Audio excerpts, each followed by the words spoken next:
Bonjour, alors on va attaquer le thème 2, mouvement et interaction. Dans ce premier chapitre, on parlera donc d'interaction, de force et de champs sans lesquels les forces n'existeraient pas. Donc pour le comprendre, on va d'abord s'intéresser à la redéfinition de la force gravitationnelle. Ensuite, on parlera aussi à une échelle beaucoup plus petite de force électrostatique. Et ensuite, on parlera de notions de champs, donc justement ces fameux champs dans lesquels baignent les systèmes qui vont donc subir des forces. C'est parti. La première interaction qu'on va voir ensemble, c'est une que vous connaissez déjà, c'est l'interaction gravitationnelle qui est gérée par les lois de Newton. Donc si on considère un astre A, un astre B, qui ont donc une masse MA et une masse MB, ils sont séparés d'une distance D, et ils exercent l'un sur l'autre, ces astres, deux forces. Donc une première force, alors là j'attire votre attention sur la notation, je modélise cette force, souvenez-vous, par un vecteur. Donc ce vecteur, il s'appelle, enfin on le note grand F de B sur A, c'est pas anodin, c'est que là on considère la force qu'exerce B sur A, d'où cette notation. Et notez bien que le point d'application, il est bien situé sur A, parce que c'est A qui subit cette force. Et notez également que ici, le vecteur est noté comme ceci, il ne faut pas oublier, parce qu'il ne faudra pas confondre après avec la norme et le vecteur. Bon, ça ce sera plutôt pour l'année prochaine, mais je préfère quand même vous le préciser.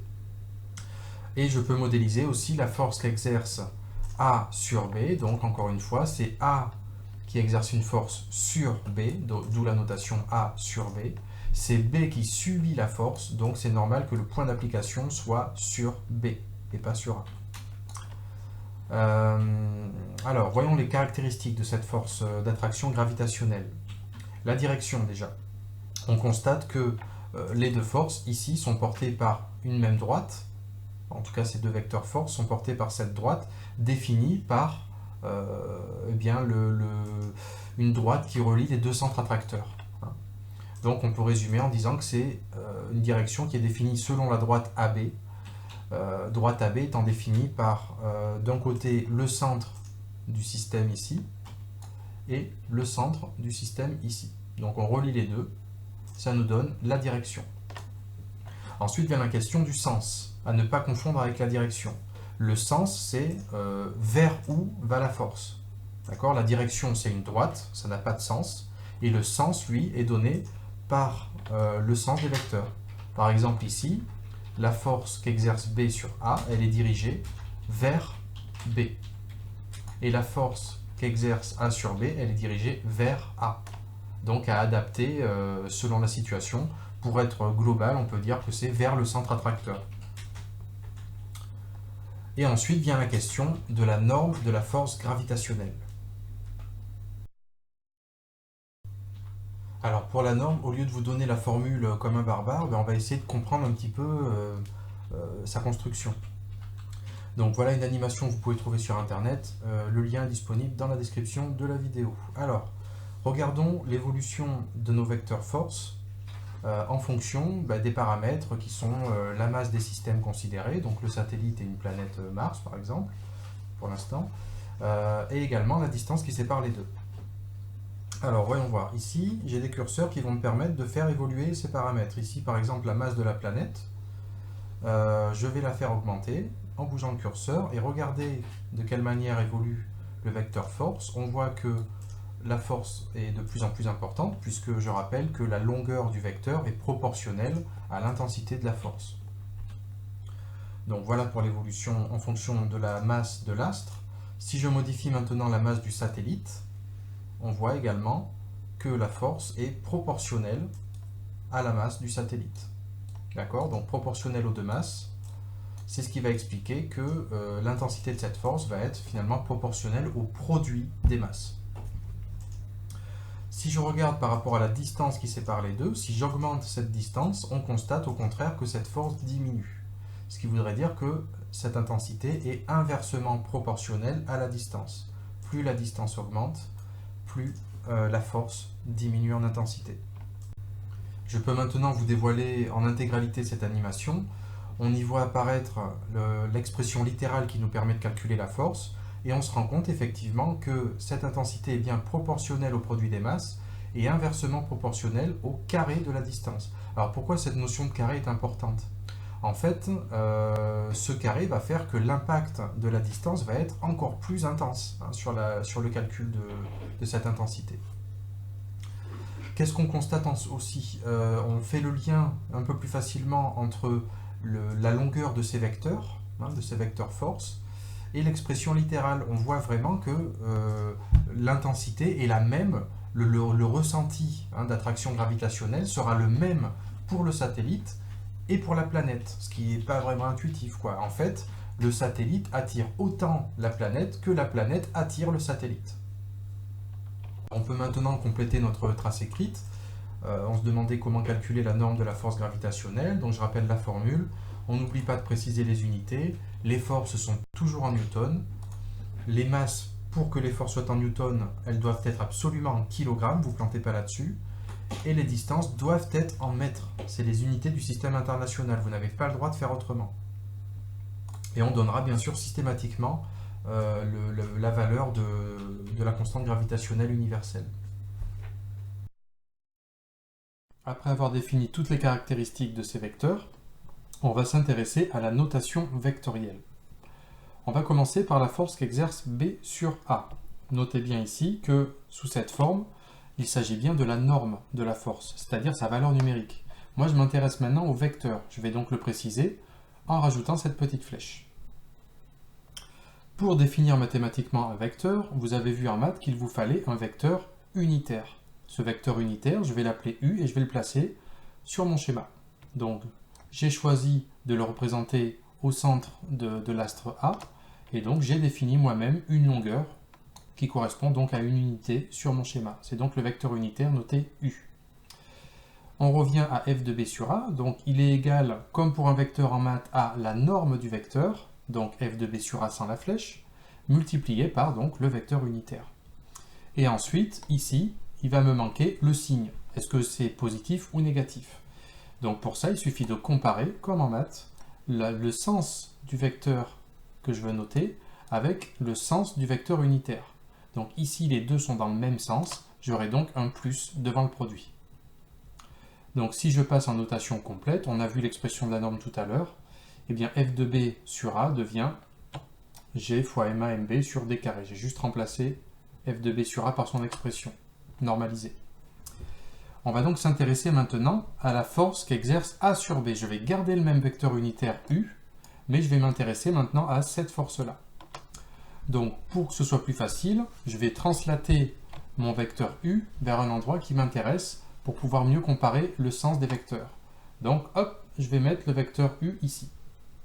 Ceci étant fait, je me contente de refaire comme tout à l'heure la définition du vecteur. Donc je mets la norme de mon vecteur multipliée par le vecteur unitaire et je n'oublie pas de comparer le sens. Donc là ici f de a sur b est dans le sens opposé à celui de u. J'ai donc, vu que le sens est opposé, un signe moins qui apparaît dans l'expression. Et comme tout à l'heure, je peux remplacer f de a sur b par son expression normalisée. Et voilà ce que l'expression devient. Constatez bien ici que finalement, ces deux expressions sont les mêmes à un signe près. Vous voyez, là il y a un plus, là il y a un moins. Ce qui nous amène à la troisième loi de Newton, ce qu'on appelle aussi la loi des actions réciproques. Donc on obtient f de b sur a égale à moins f de a sur b. Le deuxième type d'interaction qu'on va voir s'appelle interaction électromagnétique. Prenons un cas simple, le sel de cuisine. Sa formule, c'est chlorure de sodium, NaCl. Si on observe sa structure de très très près, on constate que, en fait, il s'agit d'un solide ionique qui s'est agencé de cette manière, sous forme de mailles cristallines, dans son plus simple appareil, donc constitué d'un assemblage d'ions chlorure et d'ions sodium. Je n'en détaille pas plus pour l'instant, on verra les questions en cours. Donc, entre ces chlorures et ces ions sodium, on va avoir justement une interaction qui va permettre de justifier la stabilité de ce cristal. Voyons de plus près ces interactions. Alors, sur cette nouvelle application, on va voir un petit peu comment se comporte l'interaction électromagnétique. Donc déjà, vous voyez que les systèmes qui sont utilisés pour la modélisation sont différents. On ne considère pas la masse des astres, on ne va pas s'intéresser à ça. Mais par contre, on voit bien ici qu'ils ont mis en évidence les charges des particules qu'on considérait, ou des ions. Donc ici, j'ai donc un ion chlorure, un ion sodium, et on constate que, comme tout à l'heure, il y a une attraction entre les deux. On voit l'intensité qui augmente progressivement au fur et à mesure que la distance diminue, jusqu'à ce qu'ils finissent par se coller l'un l'autre. Et on peut voir d'ailleurs qu'ici, les séparer n'est pas chose facile. Il faut lutter pour séparer ces particules. Donc voilà ce qui se passe si j'ai deux particules de charge opposée. Maintenant, on peut regarder ce qui se passe si, par exemple, j'ai deux ions sodium, Na+. Là, on peut voir qu'il y a une répulsion entre les deux particules. Vous voyez, j'essaie de les faire coller, je ne peux pas, elle fuit. Oh là là, elle n'est pas contente, elle n'aime pas. On peut voir également que lorsque je rapproche ces deux systèmes, l'intensité de l'interaction augmente. Donc, ce qu'il faut retenir, c'est que le comportement n'est pas le même si j'essaie d'approcher deux charges de signes opposés et deux charges de même signe. Pareil, si je prends deux ions chlorure, je vais essayer de les rapprocher, et là, on constate que comme tout à l'heure, la deuxième particule fuit lorsque j'en rapproche une. Et on voit encore une fois que l'intensité est inversement proportionnelle à la distance qui sépare les deux systèmes. Donc on a un comportement qui est quand même proche de la force gravitationnelle. Donc on va modéliser ça sur papier, cette différence de comportement. Donc on va considérer un système A, un système B, de charges QA et QB, séparés d'une distance D. Si les charges sont de même signe, on a vu qu'il y avait répulsion des deux particules.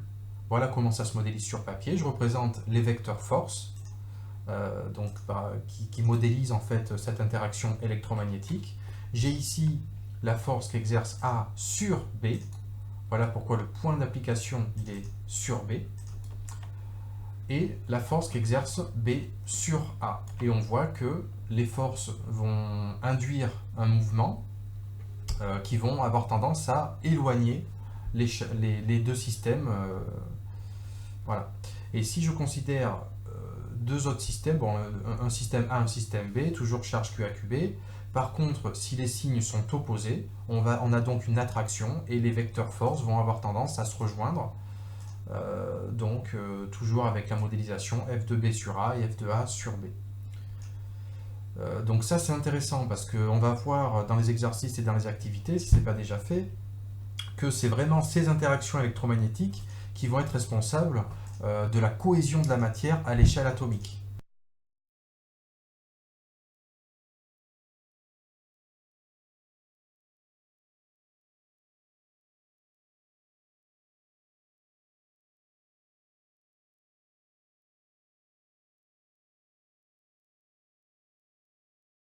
Ce que je veux dire en fait, c'est qu'il y a une interaction attractive entre les électrons du cortège électronique qui sont négatifs et les protons du noyau qui sont positifs, d'accord? Une attraction entre les charges opposées, et donc c'est ça qui explique la stabilité. Comme pour la force gravitationnelle, vous devez être capable d'établir les caractéristiques de la force électrostatique. Donc vous voyez ici que j'ai représenté les deux situations, le cas d'une répulsion ici en rouge, et en vert le cas d'une attraction. Donc la direction, dans les deux cas, ce sera la même.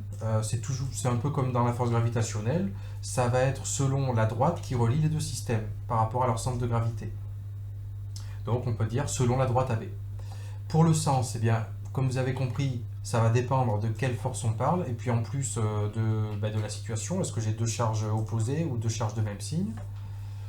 Et ensuite vient la question de la norme. On a vu que ça évoluait de la même manière que la force gravitationnelle. Donc l'expression ressemble fortement, sauf que ici, tout à l'heure, on avait la constante gravitationnelle universelle. Ici, c'est ce qu'on appelle la constante de Coulomb, dont on vous donnera la valeur, évidemment, s'il y a besoin. Ensuite, ce n'est pas proportionnel au produit des masses, mais au produit des charges des deux systèmes. Charge étant exprimée en Coulomb, d'accord? Le Coulomb qu'on retrouve dans l'unité de K, donc c'est important. Et toujours la distance en mètres ici, puisqu'on voit que dans l'unité de K, on a du mètre carré, c'est normal parce que D est au carré, donc ça fait du mètre carré. Mais on reparlera de ce problème d'unité éventuellement en classe. J'attire votre attention sur les valeurs absolues ici. Vous pouvez effectivement avoir des charges positives ou des charges négatives, mais l'intensité d'une force, par définition, c'est une grandeur qui est positive, c'est un nombre qui quantifie la force, il n'y a pas lieu d'avoir un signe négatif. Une intensité négative n'a pas de signification physique. D'accord ? Une intensité, c'est toujours, en valeur absolue, c'est toujours positif. Tout ceci étant bien défini, comme tout à l'heure, on va s'intéresser maintenant à la notation vectorielle. Donc je vais m'intéresser au vecteur force B sur A, d'accord, donc de ce côté. Comme tout à l'heure, il va me falloir un vecteur unitaire, et donc par définition, ça va être la norme du vecteur fois le vecteur unitaire. Et si je compare le sens des deux vecteurs, ils sont dans un sens opposé, il y aura donc un signe moins. Et comme tout à l'heure, je vais juste remplacer f de b sur a par son expression de norme. Constatez bien ici encore une fois les valeurs absolues, pour enlever les signes des charges. De la même manière, on va s'intéresser à la force qu'exerce cette fois a sur b. Je remets mon vecteur unitaire, comme tout à l'heure. De la même manière, c'est la norme fois le vecteur unitaire. Cette fois, ils sont bien dans le même sens, donc ça sera un signe plus. Et voilà l'expression globale. Comme tout à l'heure, en fait, ça fait une belle analogie avec la force gravitationnelle. On constate que les expressions vectorielles sont les mêmes à un signe près. On retrouve donc, encore une fois, la troisième loi de Newton, donc loi d'action réciproque, f de b sur a égale à moins f de a sur b. Le tout en vecteur, évidemment. Faisons une rapide comparaison des deux interactions. Commençons par les différences. La force gravitationnelle est toujours attractive. Et elle prédomine à une échelle astronomique, sur de très très longues distances, contrairement à la force électrostatique, qui elle peut être attractive ou répulsive selon la nature des charges, et surtout elle prédomine à l'échelle humaine et atomique, et pas astronomique. Regardons maintenant les points communs. Déjà, si on considère un système A et un système B qui ont leurs caractéristiques propres, les interactions qu'il va y avoir entre eux sont bien des interactions à distance. On voit que les deux systèmes sont séparés d'une distance d, de centre à centre, ils ne se touchent pas, et pourtant ils agissent l'un sur l'autre. Ensuite, dans les deux cas, électrostatique ou gravitationnel, la force elle est dirigée selon une droite reliant le centre des deux corps en interaction. Et ensuite, concernant les valeurs, eh bien on voit que pour la force gravitationnelle, elle est proportionnelle au produit des masses, et au produit des charges pour la force électrostatique, et inversement proportionnelle au carré de la distance qui les sépare. Maintenant, on va s'intéresser à la notion de champ. Je rappelle que toutes les forces qu'on a détaillées jusqu'à présent n'existeraient pas sans champ. Donc on va voir ce que c'est qu'un champ. Donc vous en trouverez plein de définitions dans les bouquins, diverses et variées, plus ou moins potables. Celle que je trouve la plus claire pour vous, c'est celle d'Einstein. Donc voilà ce qu'il a dit. Le concept de champ consiste en un processus dans lequel les corps en interaction baignent dans l'espace. Cet espace a la propriété d'interagir avec les corps. Autrement dit, si on essaie de rendre tout ça français, si on étudie le cas de la pesanteur qu'on a vu tout à l'heure, on avait donc un corps A qui subissait l'impact d'un corps B. Le corps B étant massif, on avait une force F de B sur A qui agissait sur A et qui allait un mouvement. On pourrait très bien maintenant imaginer positionner le corps A à différents endroits et regarder ce qui se passe. Eh bien, tous autour de B répartis, donc leur mouvement se paierait comme ceci. Tout simplement, chaque corps subirait une force gravitationnelle de la part de B et donc serait irrémédiablement attiré par l'astre B. Ces mouvements sont bien entendu dus aux différentes forces gravitationnelles qui vont exister en fonction de la position de A.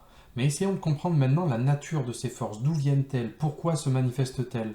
Eh bien tout simplement puisque on a mis en place un système B qui possède une masse mB. Et c'est ce système B qui va générer tout autour de lui un champ de gravitation qui va induire, lorsqu'un autre système d'une certaine masse sera à proximité, une force gravitationnelle. Pour le comprendre, on va faire un peu de maths. Regardons une autre expression de la force gravitationnelle. On a la force qu'exerce B sur A, qui peut également être écrite comme étant le produit de la masse de A, celui qui subit, fois l'intensité de pesanteur GB. Donc ici, on peut voir vectoriellement que l'intensité de pesanteur GB a la même direction et le même sens que la force gravitationnelle F de B sur A. Je vais donc pouvoir les placer sur mon schéma facilement.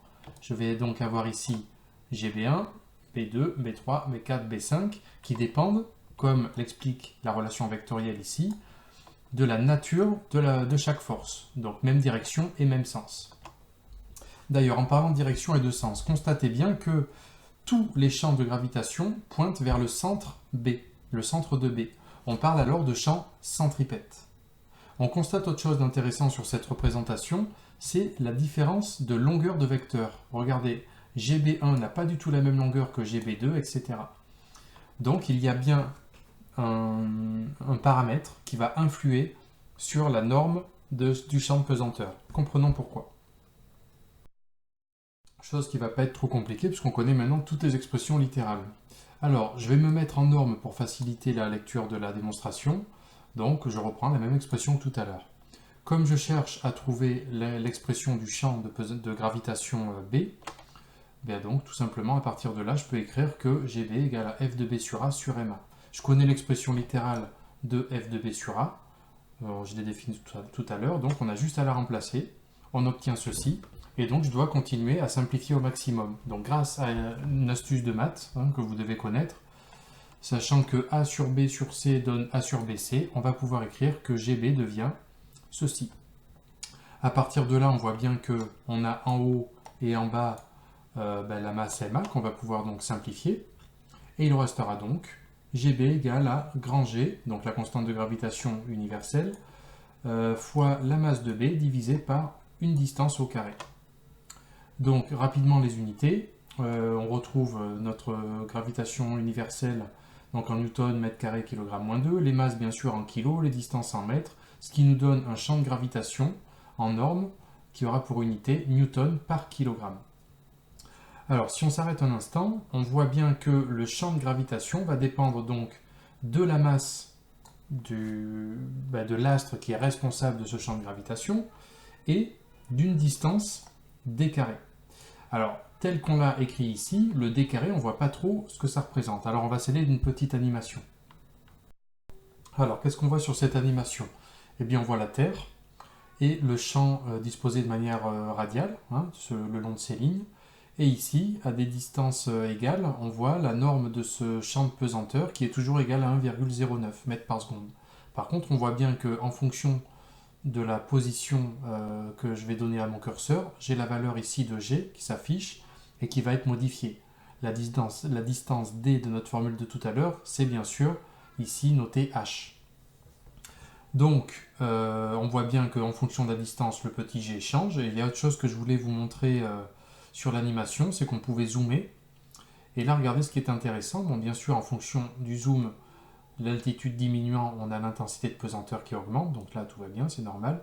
Mais surtout, lorsqu'on va se mettre sur une zone très localisée, on va pouvoir considérer, regardez bien, que le champ devient uniforme, c'est-à-dire que sa valeur n'évolue plus en fonction de la distance, en fonction du zoom. On est à une altitude de 0, on est au niveau de la surface de la Terre, et donc tous les champs de pesanteur sont égaux. Et donc on constate que les vecteurs sont parallèles entre eux et qu'ils ont tous même sens, même direction et donc même norme.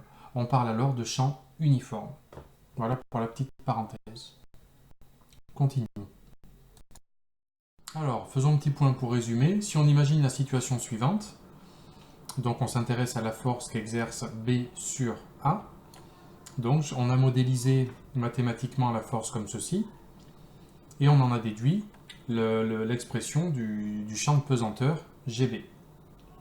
Si je m'intéresse de la même manière à la force qu'exerce A sur B cette fois, je vais donc définir la force qu'exerce A sur B de cette manière.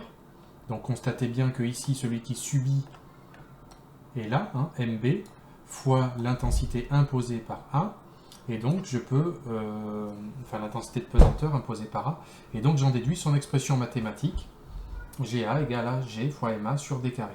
En tout cas, à chaque fois, constatez bien que l'intensité de pesanteur dépend de la masse du système qui va imposer ce champ à quelque chose, et dépend également de la distance qui va séparer le système étudié avec le système qui impose un champ. Et bien sûr, ça dépend également. On va maintenant s'intéresser au champ électrostatique. D'après la situation suivante, on a deux particules de même nature en termes de charge, donc une répulsion, Et on va particulièrement s'intéresser à la force qu'exerce B sur A, donc ce côté. Pour trouver l'expression mathématique du champ, on va modifier l'expression littérale de la force électrostatique pour faire apparaître ce champ. Donc comme pour la force gravitationnelle, on la construit ainsi. On fait d'abord apparaître la caractéristique de la particule qui va subir la force, donc en l'occurrence c'est le point A, donc c'est la charge QA, multipliée par le champ généré par la particule B. Donc comme pour la force gravitationnelle, on a manifestation d'une force électrostatique parce que la particule A baigne dans un champ généré par la particule B. Donc, on va isoler facilement le champ B d'après cette expression, et comme on connaît l'expression complète de la force électrostatique, eh bien, en la remplaçant, on aboutit facilement à l'expression du champ généré par B, du champ électrostatique. Regardons les unités. On a une constante de Coulomb qui est en newton mètre carré par coulomb carré, la charge qui bien sûr est en coulomb et la distance qui est en mètres, ce qui nous donne un champ en newton par coulomb. Remarque intéressante ici, on constate que le champ B va dépendre directement de la charge qui est en B, ce qui paraît logique, et également de la distance qui va la séparer d'une autre particule. Donc finalement, ça se construit de la même manière que le champ gravitationnel. Seules les unités vont changer, et puis bon, la nature des données, bien sûr. Donc en bref, si on imagine s'intéresser à la force qu'exerce B sur A, on avait cette nouvelle expression de la force électrostatique qui a permis d'aboutir à l'expression du champ généré par B. Si on imagine maintenant la force subie par B, puisqu'il y en a une aussi, on constate que la force qu'exerce A sur B à cette expression, et on en déduit facilement le champ généré par A. Donc vous pouvez vous entraîner à faire les expressions littérales à la maison pour être plus à l'aise en cours. Voilà, c'est la fin de la vidéo. Pour aller un peu plus loin, vous pourrez voir dans la description de la vidéo les exercices que vous pourriez traiter en autonomie et les exercices qu'on fera en classe. À bientôt!